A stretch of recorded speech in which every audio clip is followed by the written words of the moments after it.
بسم اللہ الرحمن الرحیم۔ السلام علیکم ورحمۃ اللہ وبرکاتہ۔ اردو چینل کے ناظرین کو خوش آمدید کہتا ہوں۔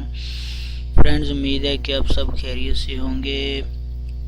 ٹریفک پولیس مرور کی طرف سے روڈ سیکورٹی فورس نے اعلان کیا ہے کہ ریاض، مکہ مکرمہ اور مدینہ کی شاہراہوں پر 10 ربیع الاول 1440 بمطابق 18 نومبر سے موبائل اور حفاظتی بیلٹ سے متعلق ٹریفک قانون کی خلاف ورزیاں خود کار نظام کے تحت ریکارڈ کی جائیں گی، یعنی کہ کیمرے جو ہیں وہ خود بخود ڈیٹیکٹ کریں گے کہ موبائل کون یوز کر رہا ہے اور کس نے بیلٹ نہیں لگایا ہوا، اس پر اس کو ٹریفک وائلیشن آ جائے گی۔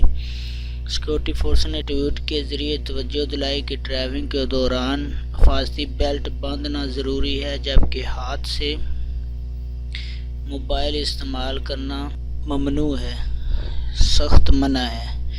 شہروں کو جوڑنے والی شاہراہوں پر اس کی قطعاً اجازت نہیں ہے، لہذا 10 ربیع الاول 1440 18 نومبر 2018 سے ریاض، مکہ مکرمہ اور مدینہ المنورہ کے علاقوں کی خارجی شاہراہوں پر خود کار نظام کے تحت موبائل اور حفاظتی بیلٹ کی بابت ٹریفک خلاف ورزیاں یعنی کہ ٹریفک وائلیشن کا اندراج شروع کر دیا جائے گا، اور یہ نیچے 10/3/1440 بمطابق جو 18 نومبر 2018 ہے، یہ اس سے سٹارٹ ہو جائے گا، اور یہ اقتدام ٹریفک سلامتی کا معیار بلند کرنے اور حادثات سے لوگوں کو بچانے کی غرض سے کیا جا رہا ہے۔